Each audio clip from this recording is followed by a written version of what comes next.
Welcome to all of you. For those who don't know me, my name is Alistair. I am the CEO of FIPP.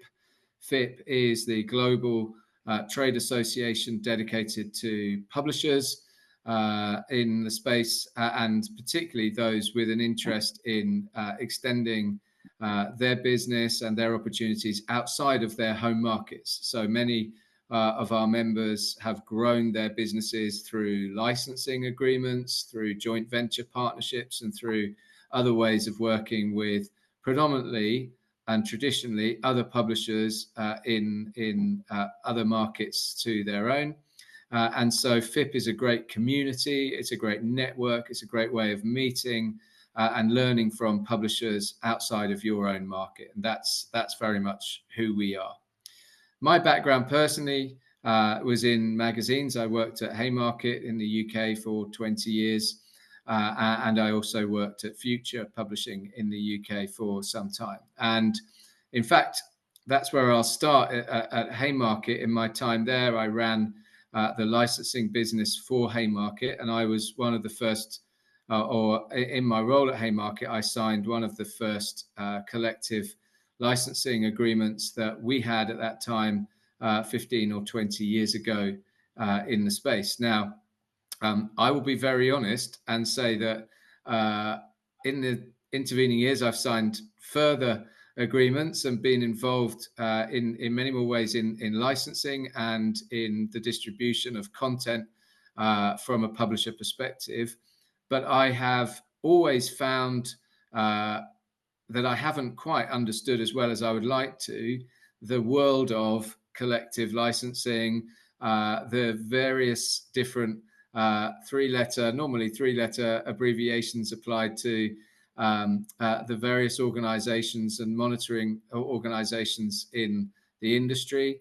And that's the reason that now in my role at FIPP, I wanted to have the opportunity to actually open that conversation up a bit, to be working with Andrew at PDLN, who I'll introduce you to shortly, in helping publishers to have a greater understanding of the world of collective licensing, and particularly helping them to think about the various decisions involved in whether or not it is the right idea for you as a business to engage a collective licensing agency or third party, or whether you should be making those decisions and making those agreements directly yourselves with those parties. And we're going to have that debate today, because I think for many years publishers have enjoyed receiving royalties, receiving checks from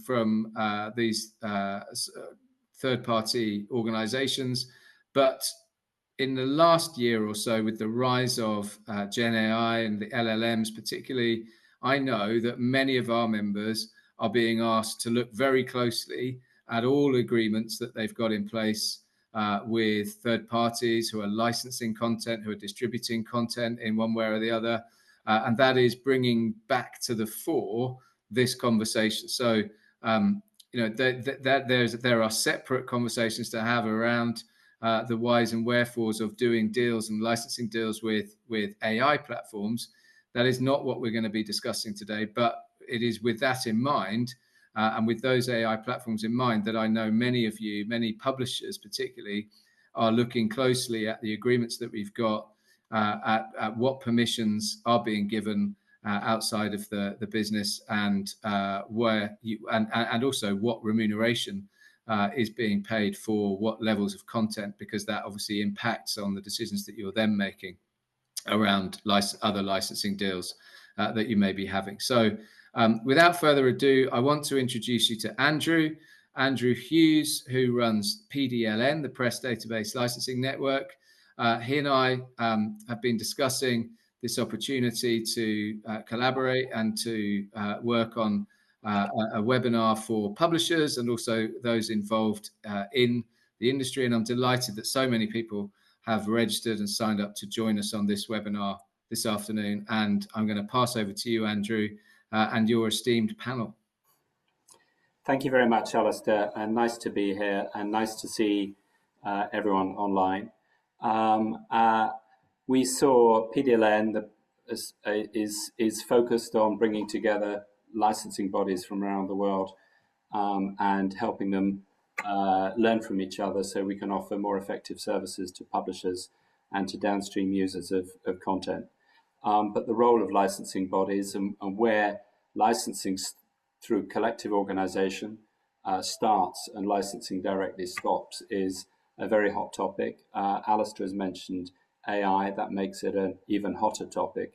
If you look at the AI company's perspective, they clearly want very large content sets licensed to them on a commercially acceptable basis. If you look at publishers, they see an existential threat. And the question in my mind is very much whether and how CMOs can play a productive and effective role in building bridges there. But I think the starting point is bridges in understanding between the publishing community and the CMOs, something that came up quite clearly in our recent Budapest conference was that creating that confidence and trust between publishers, CMOs, and then between CMOs and some of the intermediaries who take content out to the end users is crucial if we're going to avoid artificial intelligence being a repeat of the rise of Google 12 years ago, which has been good for some people, particularly Google shareholders, but maybe not for the publishing community. And it's in that focus that the idea of putting this together came about. I want to very quickly introduce our panel, though they can elaborate on this myself. So I was very pleased to get immediate buy-in to doing this from Matt Aspinall, who's going to speak first from the NLA, my former employer, who has been the publisher, amongst other things, and his role is growing all the time, has been the publisher interface at the NLA for some time and understands the process or the challenges of persuading publishers to come into a collective organization. Paul Gerbino is a very old friend of mine, which doesn't really matter. What matters is that he's runs a business which consults and advises publishers on what they should do with their licensing strategies, and is very much aware of publishers' anxieties, concerns, and wants to present solutions to them. So he's looked hard at this one. And last but by no means least, a lot of you will already know Alice Ting, who is TMG Media, formerly New York Times, who is very engaged in the marketplace, very engaged in FIPP, and a very welcome addition to the panel. I am now going to, and some people don't believe it until they see it, share the slides and pass the baton or the microphone even to Matt, who is going to take us through the NLA perspective on the core question, which is where's the boundary line between direct publisher licensing and collective licensing best drawn? Matt, the floor is yours. Thanks, Andrew, and to you and Alistair for hosting this this afternoon. Hi, everyone. As Andrew says, I'll just spend 10 minutes or so introducing NLA and our role in this world. Andrew, if we could pop into the next slide. So for those of you who aren't aware, we are the kind of UK government recognised collective management organisation for newspapers. We were formerly the Newspaper Licensing Agency, formed in 1996. And it was the national newspapers at the time that kind of got around the table and realised that there was a lack of structure for companies that wanted to use press material when they'd be mentioned in the press, and they wanted to circulate content within their business. So we were formed by those national newspapers, and they are still our shareholders today, the 7 national groups in the UK. Fast forward to 2024, we represent over 300 publishers, covering anything from newspaper, magazine, newswire, digital-only brands, and as I say, over 14,000 publications, and it's growing all the time as we find publishers out there that haven't been signed to a CMO before or have decided to sign for the first time. We have over 10,000 end user clients, and by that I mean any company really that wants to monitor the news and share content within their business. Many of those, kind of around 50 or 60%, use a media monitoring organization. If you think about the size of some of these companies, you know, they want to employ a third party, an MMO, to track where they've been mentioned and to provide other services to them. And we license 80 of those MMOs ourselves. Last year, we delivered £55 million back to publishers. That's a figure that is consistent, if not growing, each year. Since inception, we've delivered over £500 million back to the publishing industry. Then we've got other services, which I might touch on one or two of them, but you know, everything we do is about supporting journalism. So it's not just about licensing, it's what other cost saving and revenue generating services can we provide to the industry that benefits as a whole. So I'll touch on MMO and end user licensing first in a second, and then Agent for Publishers is one of those services that was kind of born out of the premise of working collectively on behalf of publishers, because we built that trust over many years, and then publishers came to us with a new challenge, and I'll come on to that in a second. And thirdly, Text Tracker, which some of you may have heard me talk about before. It's our fastest growing news service. It's all about the rise of fake news and where content is scraped and illegitimately hosted on sites around the world. We track that and we get content taken down. And then finally, I'll touch very briefly on the opportunity around AI. It's not something we have a mandate to do, but you know, there are options around that. I'm sorry, mate. That's all right. So obviously we believe collective licensing benefits everyone involved. I mean, for publishers, again, if you think back to pre-1996, you know, they may have been fielding calls and requests for companies that wanted to reuse material. There was no structure in place. You know, we now have the ability for a publisher to outsource that entire operation to us to save on their time. So many efficiencies are built within that. And remember, and this is our focus. I mean, I'm sat in the office today and you know, we've got a busy sales team that are looking for companies all the time that are using press material. We're renewing those licenses all the time. You know, we are there looking at how content is being used or potentially misused. So publishers have that comfort that we are protecting their content. And it leaves the publisher to deal with things that, you know, that they're good at, creating the content, or and in terms of licensing, we leave the kind of ad hoc deals to them and syndication deals. You know, this is purely collective licensing. Publishers know we've got that track record. As I mentioned at the start, we're continually growing, 23% up in terms of royalty return in 3 years. And we're always looking at what the market wants in terms of how they want to use content, the change in the way that publisher content is produced, and can we find ways to ensure publishers are fairly rewarded when companies are using content in new ways. And then for MMOs and end users, there's that similar resource saving and efficiency gain. You know, we're told all the time really that MMOs would prefer to work with a centralized CMO. You get access to more content under one roof rather than having to go and do direct deals with publishers. They want to deal with as few partners as possible. The pricing, that's a key thing. I mean, we're a collective, we're regulated, we don't favor one publisher over another, and MMOs know that, and end users, that there's that consistency.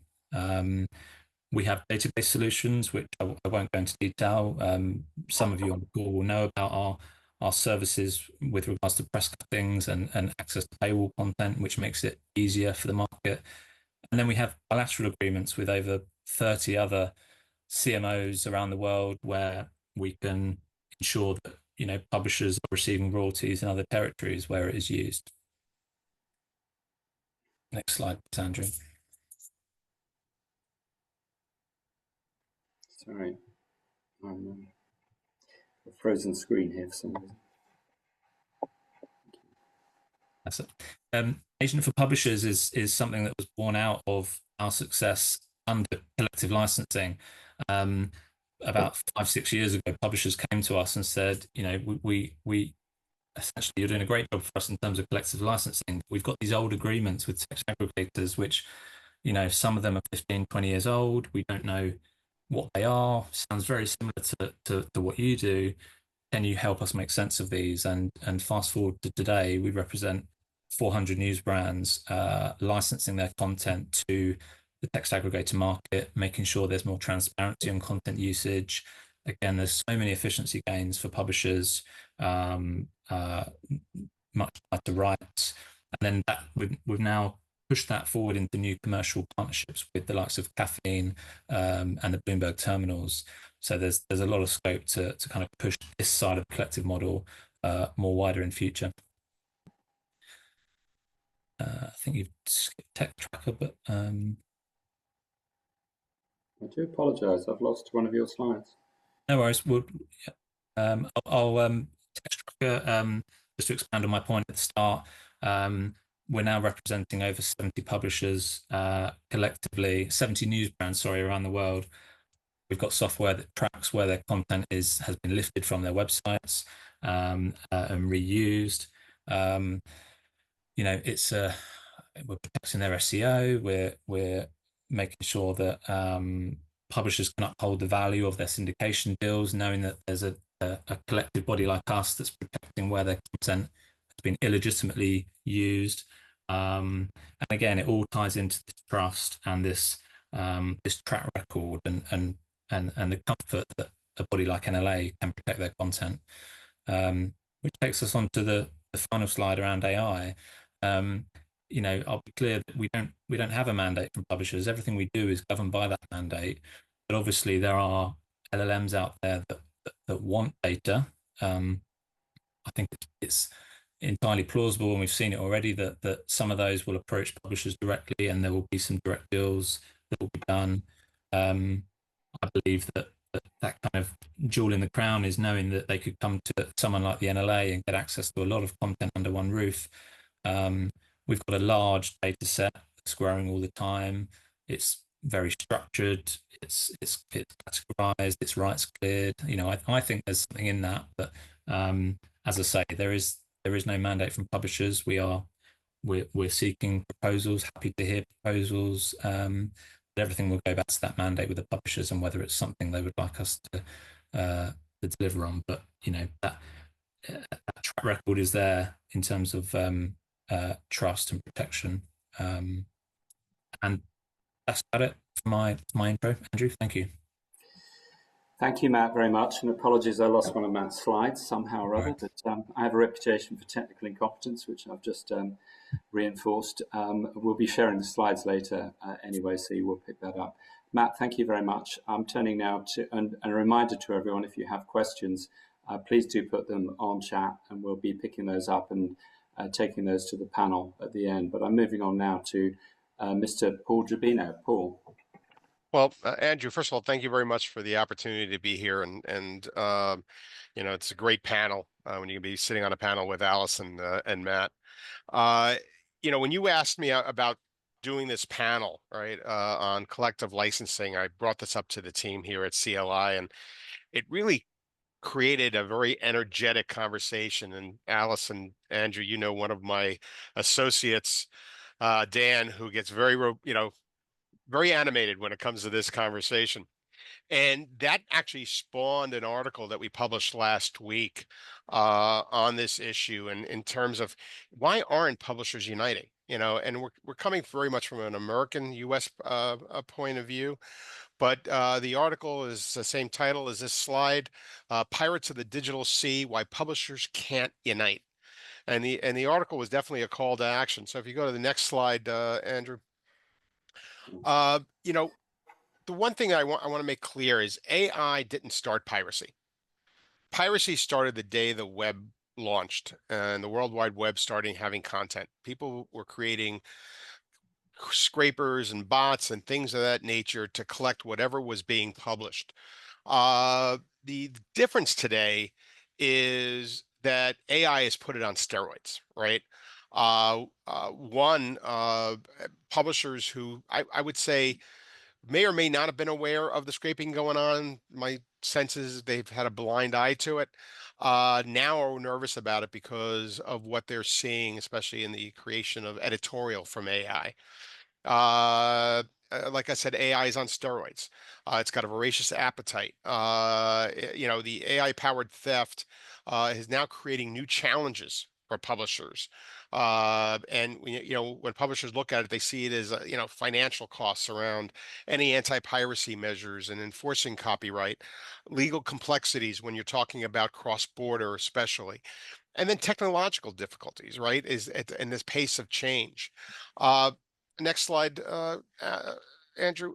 So all this stuff creates barriers in the minds of publishers that prevent them from unifying, right? The economics concerns and publishers, and I used to be a publisher for 20 some odd years. I had that title, and I'll often say publishers are the dumbest people in the room because we're caught up in the tyranny of the urgent, right? We're worried about advertising revenues, traffic, circulation revenues, event revenues, and we're not looking at the greater world around us and what's happening, especially in this area of piracy and content theft.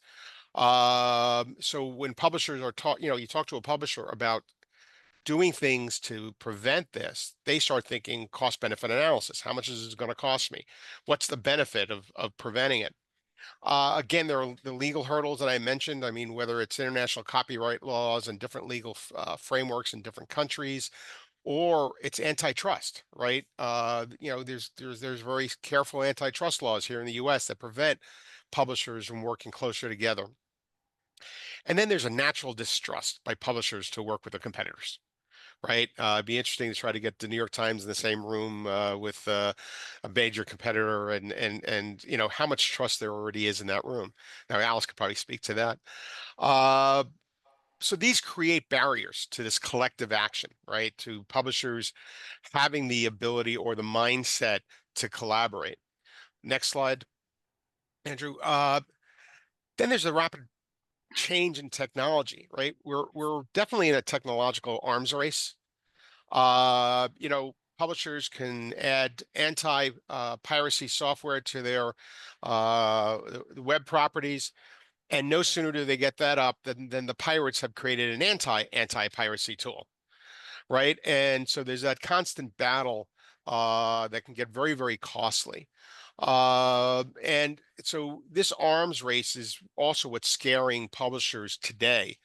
And sometimes I say, geez, isn't that scaring you enough to come together and be more collective? But we're still working on that. Next slide, Andrew. I think the other thing that we have to sort of look at is, why do pirates do what they do? All right. Why are they stealing content? Well, the bottom line is they want it free, right? When you have the former CEO, Eric Schmidt of Google, telling students to steal content and then hire lawyers later to clean up the mess, you've got a problem. And by the way, the current CEO, Sundar Pichai, is saying the same thing. You had the head of AI for Microsoft call content on the web freeware. Now, part of the problem is that publishers themselves have created their own problem, right? We've always talked about our content as being free on the web. Well, the reality is not free. The reality is that there's cost to creating it. There are revenues that we generate around it, and there are subscriptions that we sell for people to get the content. And so we as publishers need to change. And again, I was 30 years as a publisher, so I still see myself as that. We as publishers need to change our mindset. I'm trying to get publishers to say open web access rather than free on the web.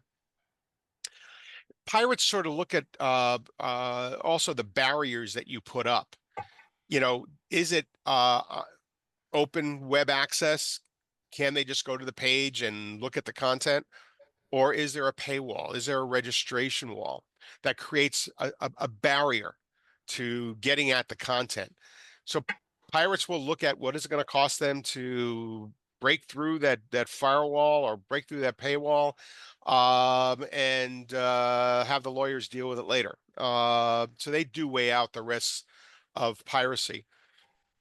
And in defense of the pirates, I think they also, if they want content from 1,000 publishers, they don't want 1,000 licensing agreements, right?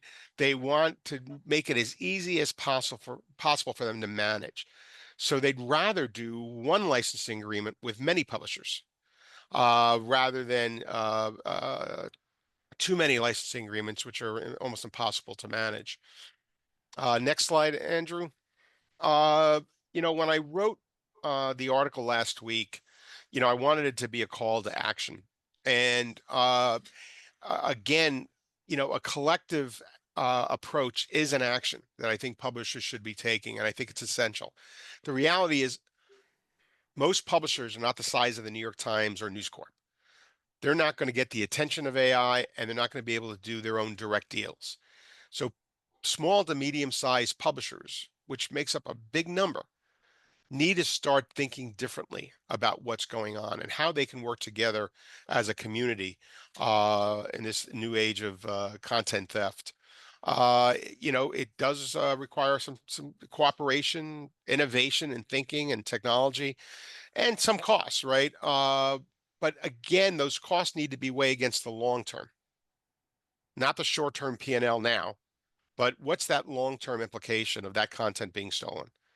And where is it going to take my business in the future? I think, publishers need to do a better job educating their consumers. Take a look at your T's and C's. Are they in plain language? Is it easy for the average person to understand it? And oh, by the way, developers who are creating this AI, they're average people. They're not lawyers, right? So they need to truly understand what those implications are. Publishers need to protect themselves, no doubt about it. And one of the ways that we can protect each other or ourselves is by uniting or risk becoming extinct. I mean, look today, there's a not too long ago, a B2B publisher called Trending Now launched 27 vertical newsletters. It's probably more than that now. They've got 1 million users. And they don't have one editor on staff? All the editorial is created by AI. And by the way, where do you think that AI is getting the content to create that editorial? So it's, publishers really need to begin to look at this in a big way.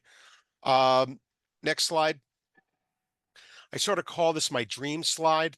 If I would have my dream, we would have a global anti-piracy alliance. We'd all get together, united against piracy. We would sharing best practices together, addressing piracy on a global scale. Well, obviously that's a dream. And maybe this FIPP PDLN webinar is a beginning and can really get this going. Next slide. Bottom line, there are things that publishers can do today. Publishers can begin to look at their content, and should it be on the open web? Should it be behind a registration or paywall? Now, why can that help? Well, not only can it maybe protect your content, but first-party data is becoming very important to publishers, and it can help you collect that first-party data. Traffic is starting to drop from search engines because search engines are not delivering traffic anymore because they're delivering answers to the user. So it's definitely important.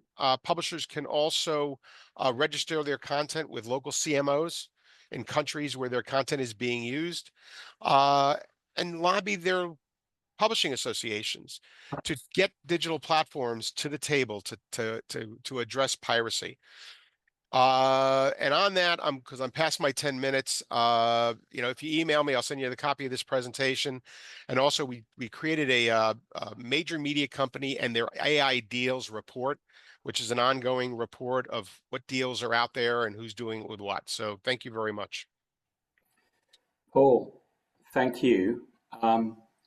Without further ado, I'll pass the microphone to Alice Ting of DMG Media. Alice. Thank you, Andrew. Only Andrew and Alistair can get me up at 6 a.m. I'm coming in from California, sunny California. It's nice to see familiar names in the participant list, and hope I get to see all of you soon. So for those who don't know me, I'm Alice Ting. I'm the Vice President of Content Partnerships, Licensing Distribution for DMG Media. For those of you that don't know DMG Media, it owns a number of, it's a British publisher, owns a number of publications. The Daily Mail is the most famous one, but also Metro, This Is Money, and as well as two sister publications, New Scientist and iNews. And my role at DMG Media is really to engage with tech, social media, AI organizations to distribute our content in a way where we can monetize it. And prior to DMG, I spent over 20 years at the New York Times, so I have about 25 years of experience in news publishing. Andrew, can you flip to the next slide?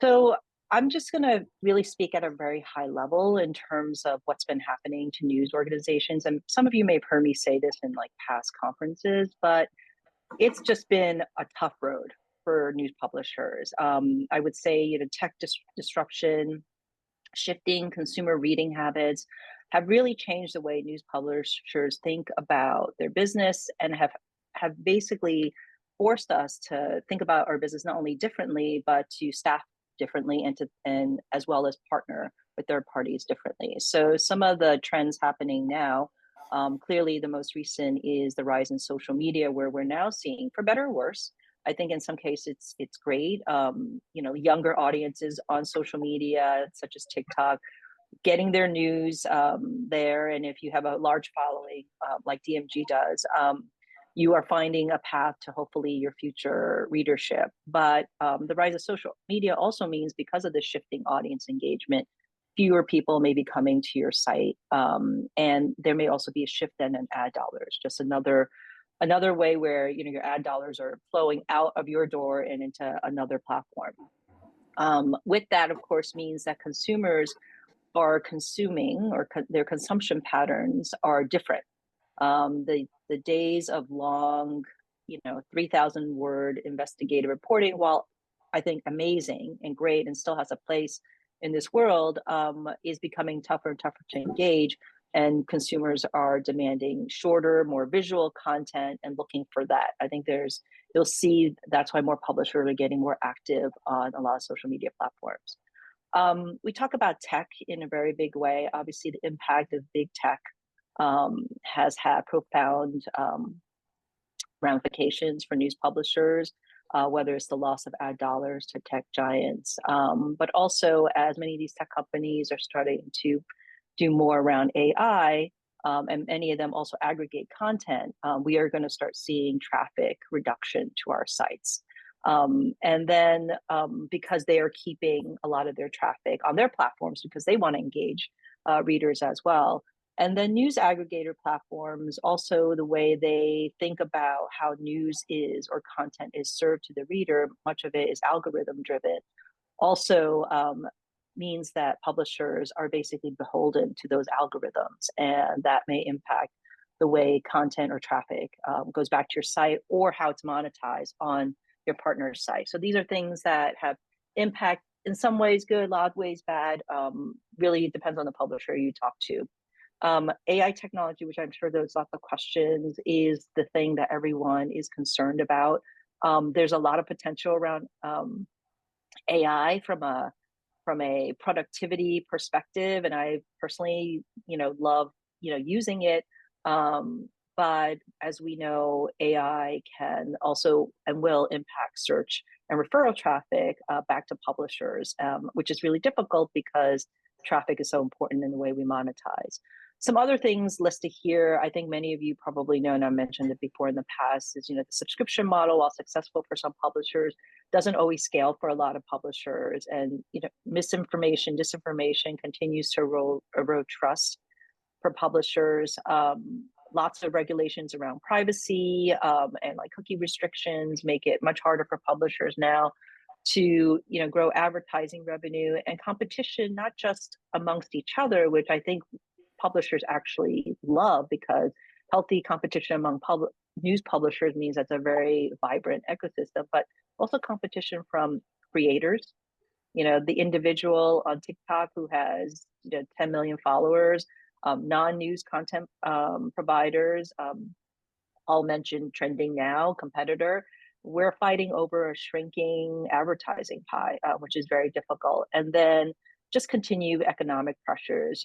Every week or every month, you hear about some publisher doing some type of restructuring and layoff, and people are being asked to do more with less. So there's just a lot of pressure being placed in the industry, and we're tired, but we're very wide awake in many ways, because I think we have seen some of the missteps in the past, and you're seeing publishers become more vocal and more vigilant in terms of partnering with their parties. Andrew, next slide. So when it comes to collective management organizations, I think it's important to understand how publishers think about content licensing, distribution, how they handle that in their organizations. It's not a one-size-fits-all in any means. Each type of publisher has different types, levels of resources, handled in different ways. And here I try to give a very high level, it's very illustrative, high level sense of how this may work, just based on years of experience. So I categorize in very simple terms: small, medium, large publishers. And the small publisher is your local publisher. The medium publisher, which is probably the largest group in my view, is strong national or regional publishers. And the large publishers are those that are globally known, or they're group publishers where they own 50 different smaller publishers, but they have obviously power in that collective itself. And so you'll see, like with the small publisher, the challenge, of course, is that they don't have a dedicated staff. They don't even have a dedicated person. Handling any licensing requirements is usually done by someone who has another role. And for the most part, when that happens, they can't be proactive. They can't be strategic. They're very reactive in the way they respond, and they would benefit tremendously from being part of a collective. And here I'm thinking, how would that weigh out? These are my percentages, or just my guesses. Obviously, spending more time with collectives or other organizations that can help represent them is the best way for them to go forward. And on the flip side, large publishers, global and group publishers, and you guys know who they are. These are large. They have large dedicated teams for the most part. Either specifically focus on content licensing. Sometimes there's multiple groups focused on content partnerships, segmented by the type of relationship or the type of market. They could be centralized or decentralized, and there's a dedicated support staff. When I say support staff, it's just not people doing the actual deals, but then once you have a deal done, you have to actually execute on it and optimize it, and they have dedicated folks to do that. In this case, very much proactive, though obviously they're going to be reactive because these publishers are getting a lot of inbound inquiries all the time, which makes life a little bit easier, but not slam dunk. And they may join collectives if they're given the flexibility to pull out of certain areas or to provide just a narrow mandate, because frankly, they want to do the deals themselves. They have the market power, they have the staff. And so it's just the opposite of the small publishers in terms of the weights. The medium publisher is sort of a mix of everything, right? Everything from a team of 2 to maybe up to a team of 10, could be dedicated, could be shared, usually depends heavily on support from other areas, whereas the large publishers may have dedicated editorial people, dedicated tech people. The medium publisher relies on a centralized group, and they get in line with everybody else to get things done. Also a combination of reactive and proactive because they have some staff. And they could also benefit from a collective as long as, similar to large publishers, but maybe some carve outs, the ability to, get out if they need to, and sort of maybe more balanced. There's more of a balance between direct and collective licenses.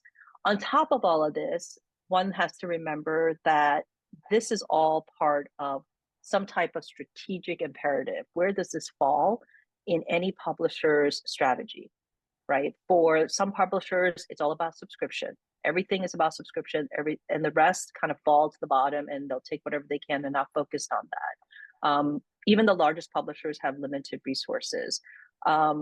There's also multiple stakeholders involved and need to be consulted internally, especially now as we're talking AI. It's not as if the licensing folks can just sign a deal.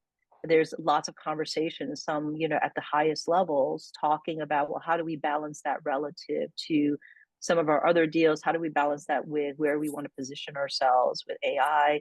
For those that have potentially thinking, legal action, clearly any deal that you do around AI will impact the results or, how the legal action plays out.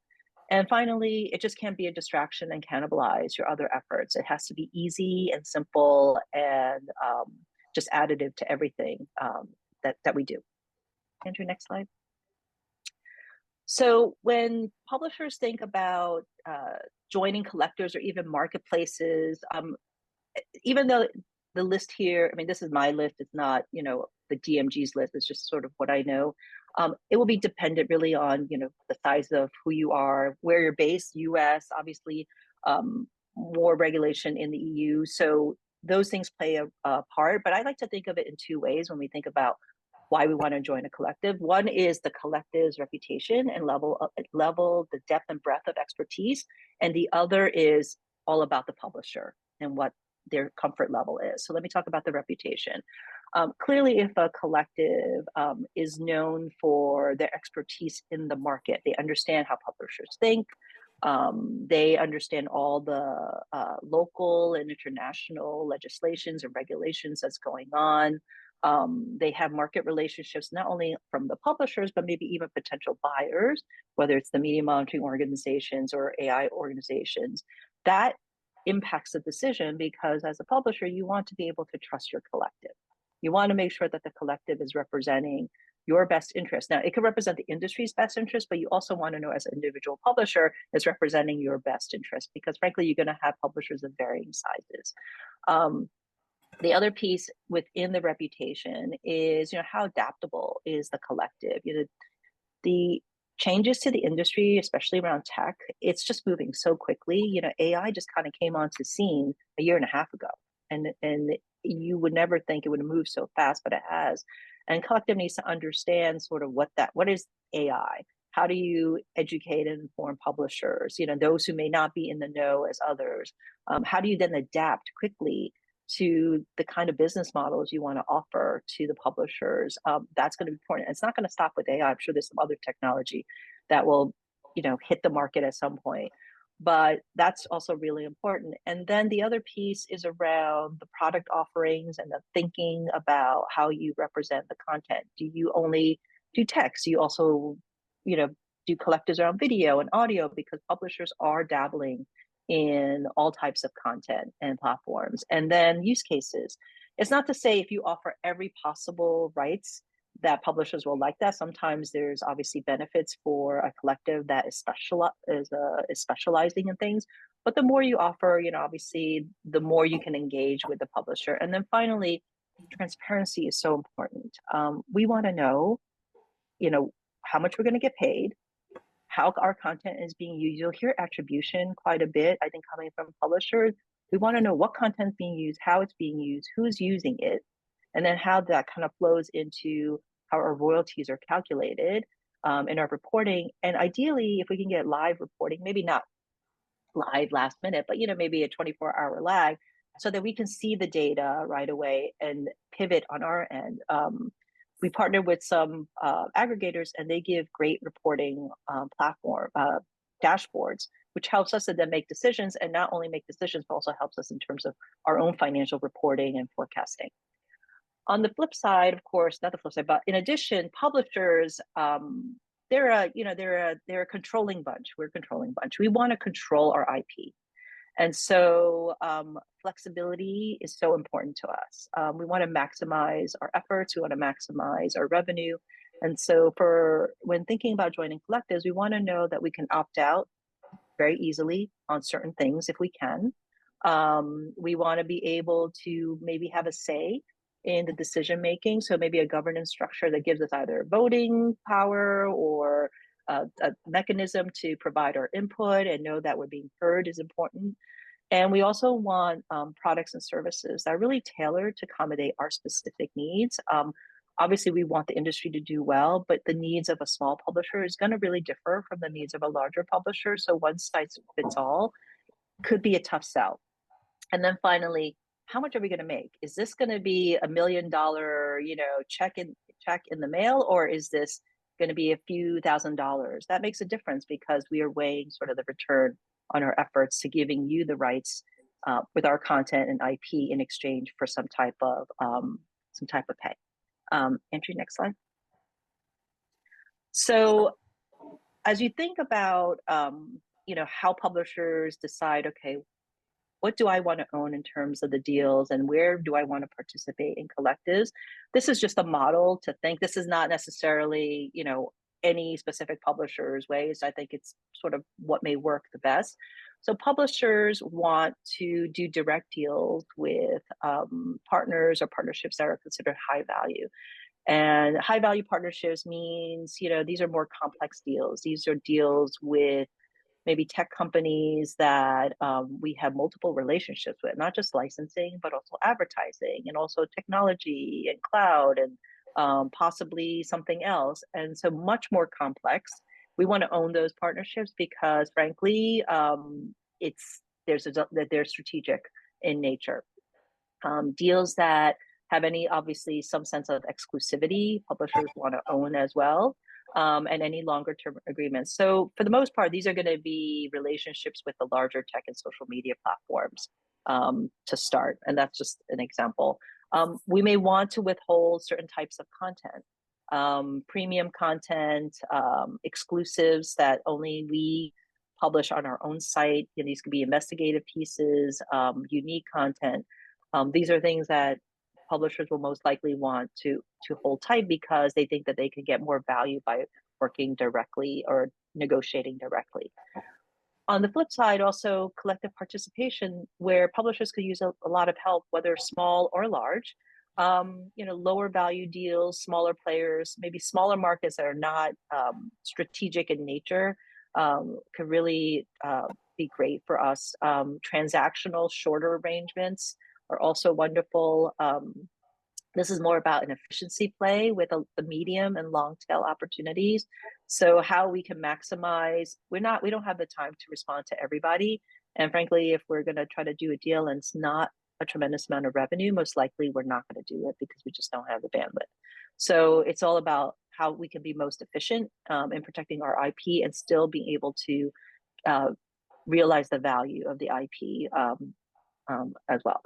Content types here, maybe more generic content, news, maybe it's more headlines and summaries. Like I said, this is not a recommendation. This is just a thought and maybe how publishers may think about how they divide the two so that they can basically maintain their flexibility, maximize flexibility, but also it's about maintaining a lot of control. And in the end, all we want to do is maximize our revenue and margins while really minimizing the amount of resources needed to drive licensing revenue. And I think that's my last slide. And thank you, everyone. Here's my new information. I'm on LinkedIn, of course, and my new email. And thank you for having me. Alice, thank you so much. I'm going to stop sharing now, hopefully, so you can see the panel. And so I can see some of the questions which I'll be putting to the panel. But those were a fabulous set of presentations to get the topic running. Just for everyone's reference, we're going to run through to about half past the next hour, wherever you are located. I would like to start with a question from me, and while I pick up the stuff from chat. But one of my questions is AI a kind of Google moment for the publishing industry, in the sense that content is being taken and used, unless we come up with an effective response across the board together, I won't say necessarily collectively, we're going to see the same, we're going to see exactly the same trajectory that we saw with Google with similar consequences. If you'd like to take that first, Matt, briefly, that would be very helpful.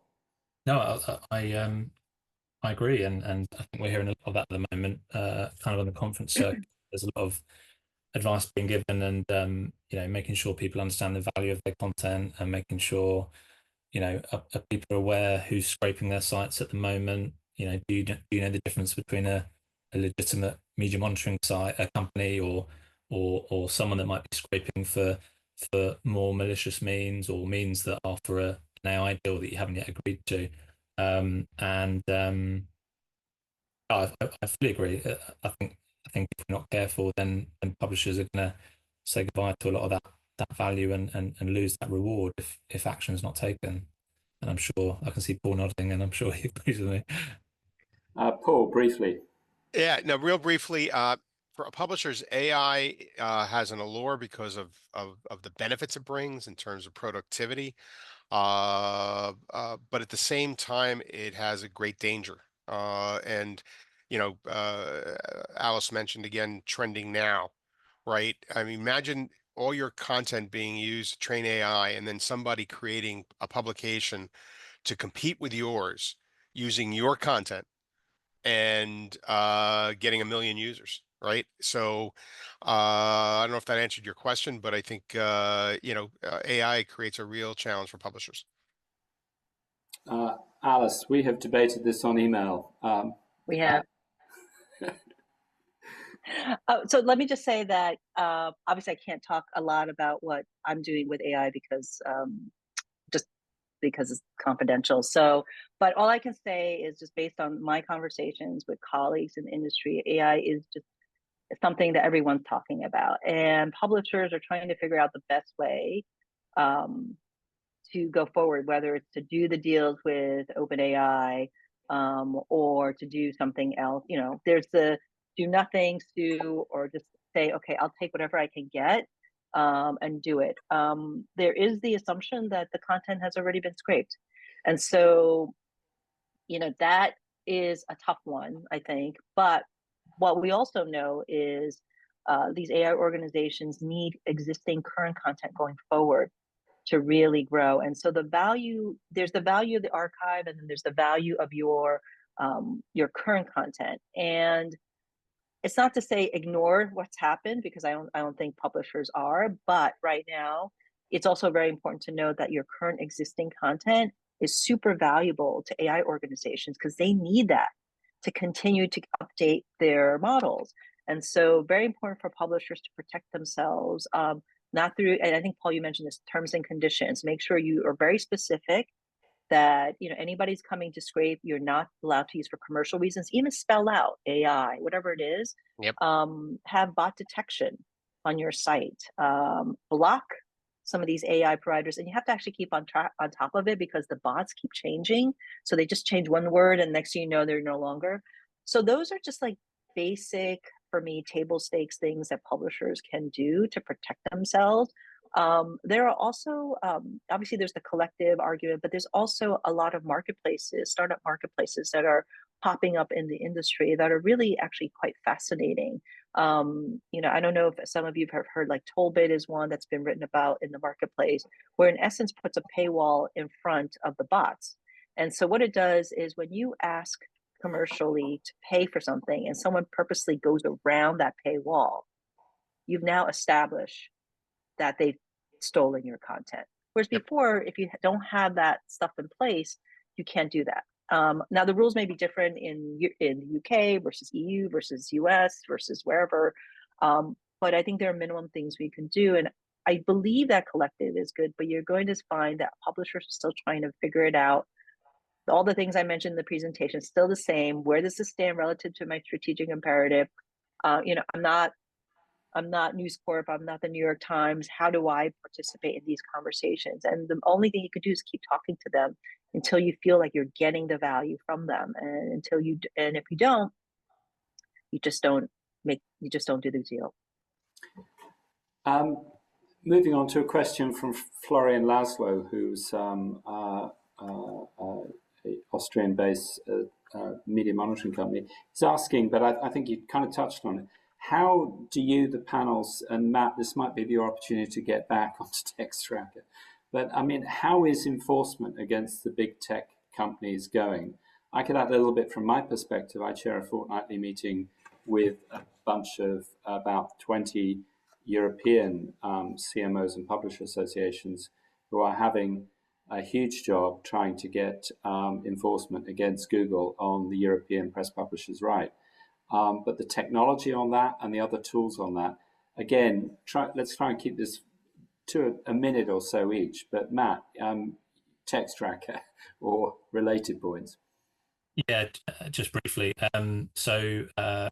We responded to that kind of market need with something to take away that overhead of publishers playing that whack-a-mole game of people that were ripping their content, hosting on fake sites. And these are fake sites that look like legitimate news sites, especially to people not in the industry that would spot that straight away, or younger people growing up today that don't necessarily know what a legitimate news site is. So we spot it, we go after them, we get it taken down. We've got that collective weight, representing hundreds of publishers. I sit on the IPO. They've got an IP crime group, so we're kind of talking to other industries around IP fraud and theft. We're working with the police intellectual property crime unit as well. We're always looking at ways to support publishers, really, and this problem isn't going away. And I guess all I can say to Florian is that we're not going to give up. We're going to keep going until we get a better handle on it. But the related point, to Florian's specific point, you're not taking on Google on this. You're taking on a lot of the piracy infrastructure. Exactly. Yeah. Paul. Yeah, and just as a plug for Matt, I actually turned one of my U.S. clients onto his piracy tool because I was doing all the DMCA takedowns, and after a while I got tired of it. But the reality here is that while somebody putting an article on their website out on the web is a lot easier to find, the end product in AI, though the raw material is still the publisher's content, is very difficult to identify, right? I think Anime did a white paper, the News Media Alliance, on the issue of getting behind paywalls and things of that nature. And if you do the right prompts and you're able to, play with that system a little bit, you can find the pirated content.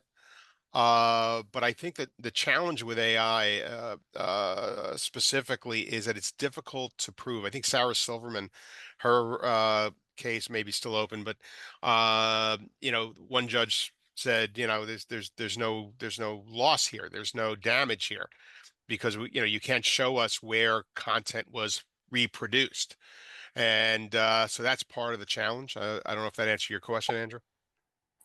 Alice, do you want to take that one? What's being done by publishers against the big tech platforms? So, it's a very delicate position. That's all. I can't go into too much detail, obviously, but it's a delicate position because a lot of the tech platforms are partners. We work with them on a wide number of areas, and so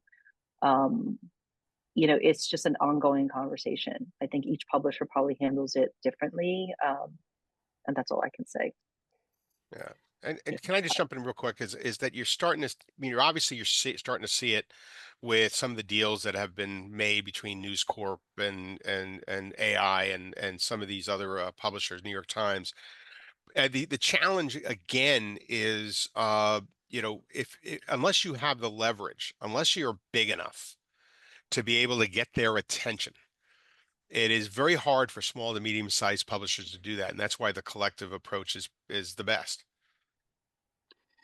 Thank you, Paul. I'm going to segue out quickly to Courtney Ratch and just take that question myself verbally, which is, are CMOs news publisher focused, or are there specific CMOs elsewhere? And the answer is, yeah, there's hundreds of the bloody things. You can't get away from once you start looking. I mean, IFRO is the big umbrella organization. It has 180 focused on the text area alone. PDLN is a specialist on news publishers with a significant overlap there. We've got 40 plus members around the world. But yes, there's a lot in. I mean, CMOs came out of the music industry initially. In the text area, they were born from the widespread adoption of photocopying, particularly in the academic space. And the question is whether and to what extent they can adapt themselves as we move away from copying to linking. And that will be interesting to watch. But I think coming on to trying to read the chat and talk at the same time. Was it Gerald Ford had trouble walking and chewing gum or something like that? But I think Florian, you were saying the need of MMO clients is not the content, but tracking where and how the content was published. Exclusion, yeah, I mean, it's a universal point. You want AI companies want, MMOs want total coverage, but publishers are going to, in your model, Alice, publishers are going to pick and choose, which takes me to another one, which is that, Paul, you mentioned antitrust. The European model for a CMO is that they get an antitrust waiver if they operate to certain transparency rules. How can you run a CMO effectively and maintain publisher choice about which elements they opt in and opt out of? Matt, I should probably ask you as the CMO present, to flexibility for publishers. How does that affect the offering you make downstream to the market? Yeah, I mean, firstly, our mandates are not exclusive, and we recognise that publishers may want to do, the odd direct deal. We have various kind of opt-in elements around the type of content they want to put into our mandates, be it print, online, be it certain types of license that we have. So, I mean, I'd like to think that certain territories as well that they might like their content to be represented in. So, I would say that we are entirely flexible, and I'm pretty sure other CMOs around the world may offer similar kind of structures to that. But when you get downstream to an MMO or an AI company and you start saying you can have these rights for these publications, but only these rights for others, I mean, to what extent does the commercial model start breaking down when you lose publishers? I'm kind of conscious, I was involved when the NLA was set up from the FT perspective. The FT was in the NLA and now in digital terms is not outside the NLA. Is that what does that do to the value of the model when you take it out to the marketplace? Yeah, good. Yeah, and actually, I was going to something Alice was talking about earlier with those kind of large or global publishers. I mean, to my mind, it is only the FT, maybe one or two others that have made that work for themselves, but it hasn't impacted our offering to the market. I mean, there's obviously a couple of other big brands around the world that you can go direct to, but if I'm answering the question correctly, Andrew, it hasn't really lessened the value of coming to a CMO like ours and to get content just because not everyone is in. Alice, do you want to comment on that? I mean, where does the effectiveness of a collective offering, where does it have enough weight to work if major publishers sit outside it? I think that's a hard question just because, are we talking the big global publishers or, so for instance, if you get all the national publishers in a country to be part of a collective, that has a lot of strength, but maybe specifically for that country. I can probably say that DMG Media is part of the NLA, and NLA has been extremely helpful for us in, a lot of the stuff that we do. But it's if you're trying to create a collective that will represent everyone, including the large publishers, if they don't join, it does become hard because they have so much market power, and then you have to ask the question: well, do I give specific more ad hoc type arrangements to get them into the collective? That's different. So now are you creating tiers of I'm just kind of riffing here, so I don't know the actual answer, but do you create tiers within the collective so that one, you get the large publishers in, but at the same time without quote unquote screwing the small publishers, right? Because you don't also want to leave the small publishers sort of on the sideline. They're equally important Yeah. in the ecosystem. And so finding that balance is tough, but the more the better. I don't know where that line is drawn, but clearly if you miss some of the key big ones, but you have enough of the national ones, you may still be able to have market power in negotiation. Andrew, I think, I mean, listen, no, I don't fault the New York Times or News Corp for doing direct deals, right? Outside of a collective. They've got their shareholders that they've got to take care of. They've got their bottom lines. But I think it's how the collective is presented, especially in the world of AI. AI is very much about word count, right? They're asking how many words are in your archive. And, if every small to medium-sized publisher became a part of a collective and they did a word count on their archive, I think you're going to have a few more words than even News Corp, right? And I think part of that is how you position the collective with AI, how you position it, this group of publishers as having the kinds of word count that can help train AI effectively, can be part of a RAG, effort, can, absolutely be of a value to this marketplace, right? Yeah, I would just add also, obviously, we're talking about these big AI companies, but recognize that there's hundreds of LLMs now being created, and some of Yes. them are very niche in their Yes. approach, meaning very topical. So content like science content, sports content, will Yep. be in high demand. And so even though they may not be big, the way I describe small, medium, large, please take that with just it was my best attempt, but they may not be big in terms of like reach or whatever, but they may have strength in the quality and the depth. And so if you start saying, okay, well, we know we have the open AIs and the big ones, right? Clearly but then we have all these others. I think that's when you can see real value in the collective, where even the Yes. smaller medium publishers joining can have real value. So that's something that, we forget, that the world is not just OpenAI. The world, it has so many other players in it. Yep. It's just that OpenAI was the first and is the biggest, and the biggest always get the most press. Exactly. And CCC in the States deserve a lot of credit for coming forward for another big segment, which is internal use within companies, as opposed to supply to companies. And that's obviously always going to be a very big sector. We have a question from Franz Curry, which I did want to make sure we aired, which is kind of related, which is essentially, wait and see. Many publishers are waiting and seeing. What time frame do you see for the need to act collectively or individually when it comes to AI content licensing? And that's and I'd speak as one who's the AI I think is beginning to calm down, and people are beginning to understand a little bit about where it's going. Is now the time to do deals? Is it already too late? Is it wait longer? I'm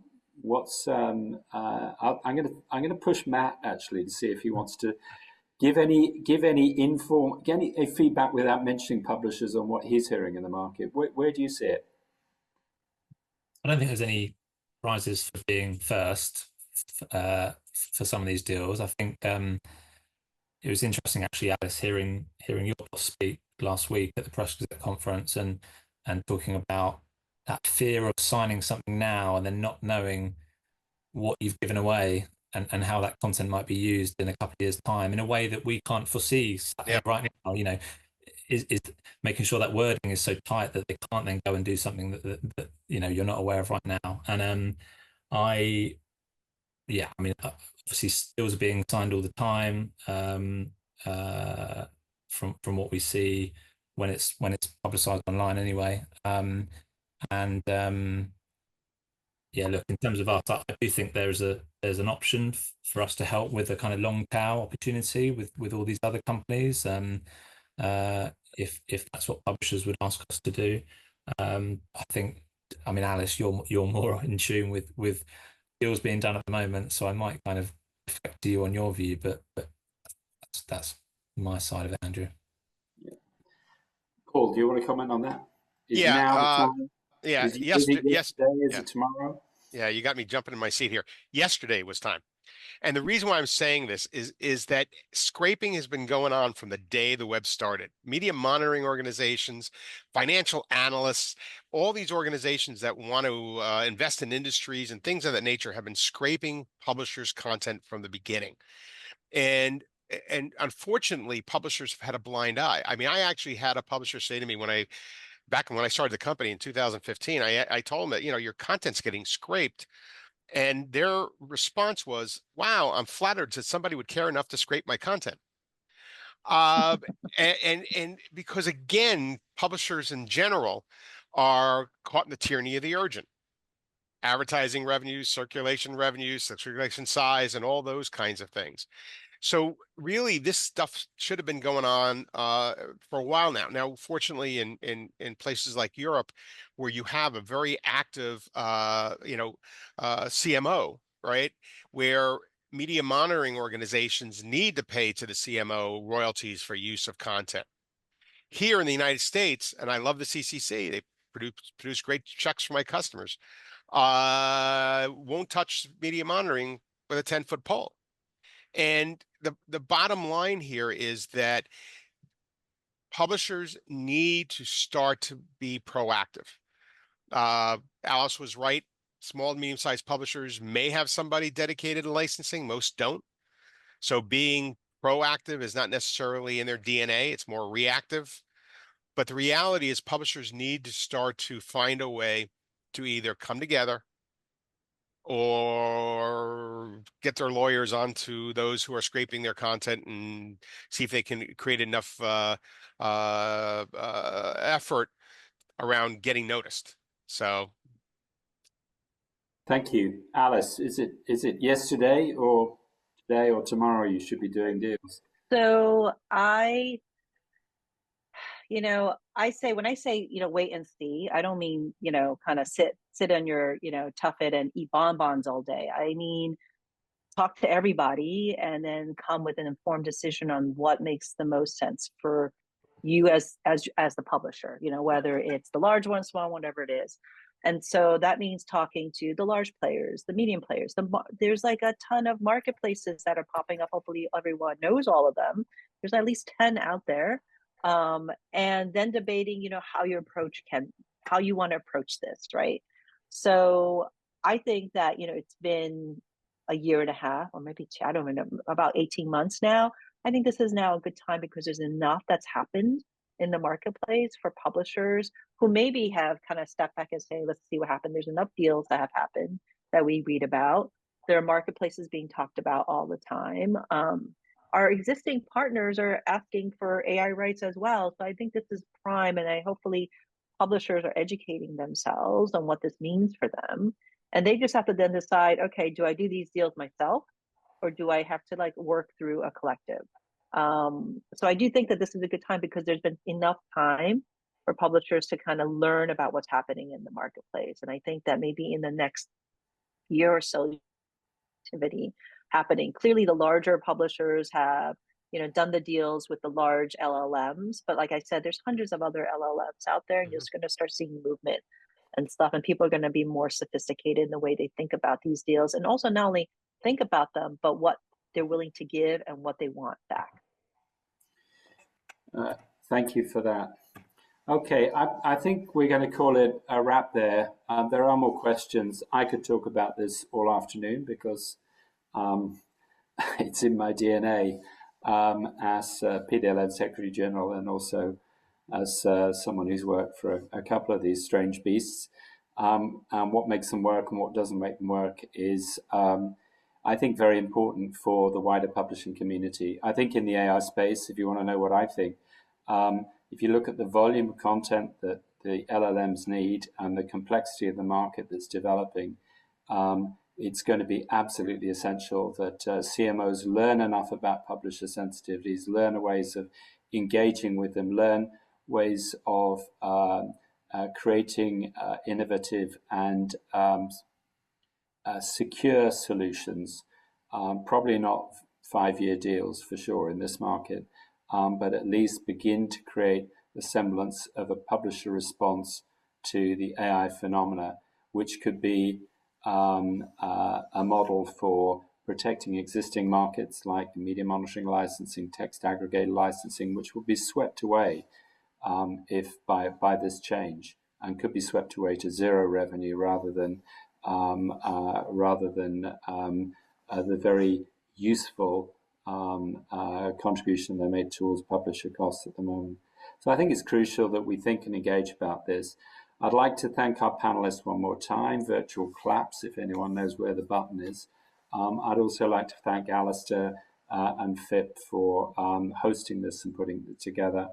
You can follow PDLN at our website, which I posted earlier. It's pretty simple, pdln.info. And you can contact me there if you want to be added to PDLN mailing list for similar events going forward. But thank you very much, everyone, for coming. And I hope you found it useful. I believe Alistair will be sharing the material with registered delegates, and PDLN will be too after the event. So thanks again. Alistair, over to you. Yeah, nothing really more to add other than thank you, Andrew and Alice, Paul and Matt. Really crucial and fascinating discussion. And I think one thing that's become clearer actually in my mind just over the course of the last hour or so is that there are many in the publishing industry and in the in the journalism industry who are talking at the moment about the need for collective action by publishers against not necessarily against that, I don't want that to sound aggressive, but collective action in the face of AI platforms. Many of those people, and some of them on this call, clearly, unaware of the fact that we have had collective licensing in place through CMOs for many years, many years before AI came anywhere near on the scene, as Andrew said, when people started using photocopiers. And it was a bit of a light bulb moment for me that's where we need to bring this together. And my plea, if you like, to the CMOs actually is to if anything, make a better case for how we can how they can step in to bring that alliance to bear and position that kind of negotiating opportunity with the platforms. And I look forward to thinking and talking about that more in future. Excellent. Thank you very much, everyone. Thank you, guys. Thank you. Cheers. Thank Bye-bye. you. Have a great